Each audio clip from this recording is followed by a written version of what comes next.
தேவனுடைய நாமம் மகிமைப்படுவதாக. தேவ ஜனமே, தேவனாகிய கர்த்தர் உங்கள் வாழ்க்கையில் எபினேசராய் உதவி செய்கிற தெய்வமாக இருந்து அவர் நடத்துவாராக.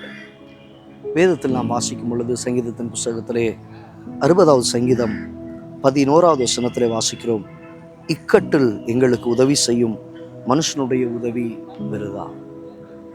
ஆம் தெய்வ பிள்ளையே, இக்கட்டில் நமக்கு உதவி செய்கிற கர்த்தர் இன்றைக்கு அநேக இக்கட்டின் பாதைகளிலே அகப்பட்டிருக்கிறதான வாழ்க்கையில், அகப்பட்டு இருக்கிறதான இடங்களில் தேவனாகிய கர்த்தர் உங்களுடைய வாழ்க்கையிலே உதவி செய்து உங்களை நடத்துவாராக. தேவ பிள்ளையே, மனுஷன் செய்கிற உதவிகள், மனுஷனால் உண்டாகிற காரியங்கள், அவைகள் விருதாவாய் போய்விடும், அவைகள் பலனின்றி போய்விடும். காரியம் என்ன தெரியுமா? அவர்கள் எப்பொழுது ஒரு மனுஷனுடைய காலை வாரலாம் என்று சொல்லிதான் காத்து கொண்டே இருப்பாங்க.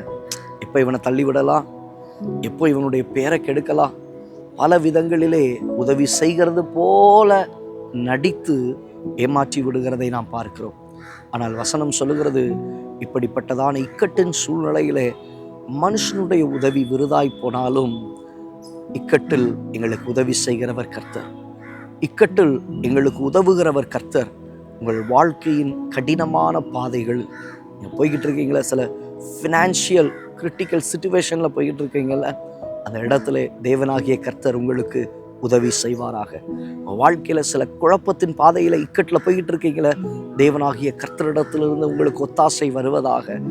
வாழ்க்கையில் சில சூழ்நிலைகளில் என்ன டிசிஷன் எடுக்கணும்னு தெரியாமல் இக்கட்டில் போய்கிட்டு இருக்கிறீங்கள, தேவனாகிய கர்த்தர் உங்களுக்கு வேண்டியதான வழிகளை கர்த்தர் திறந்து ஏற்ற ஆலோசனைகளின்படி உங்களை நடத்துவாராக. இக்கட்டில் உதவி செய்கிற கர்த்தர் இந்த நாளில் தேவனாகிய கர்த்தர் உங்களுக்கு உதவி செய்து உங்கள் பாதையில் உங்களை முன்னேறி செல்லுவதற்கு எபினேசராய் உதவி செய்கிறவராய் அவர் இருந்து நடத்துவாராக. கண்களை மூடி ஜெபிக்கலாமா? நல்ல தகப்பன், இந்த வார்த்தைகளை கேட்ட உடைய பிள்ளைகளுடைய வாழ்க்கையில் இக்கட்டின் பகுதிகளில் மனுஷனுடைய உதவிகள் எங்களுக்கு விருதாவாய் போய்விடும், ஆனால் கர்த்தருடைய உதவி உடைய பிள்ளைகளுடைய வாழ்க்கையிலே மகிமையாய் தங்கியிருக்கட்டும். நீர் அவர்களை வழி நடத்துவீராக. இயேசுவின் நாமத்தில் பிதாவே, ஆமென். ஆம் தேவ பிள்ளையே, இக்கட்டில் உதவி செய்கிற கர்த்தர் உங்களுக்கு உதவிகளை செய்து நடத்துவாராக, வழிகளை திறப்பாராக, முன்னேறி செல்ல உதவி செய்வார். God bless you. God bless you.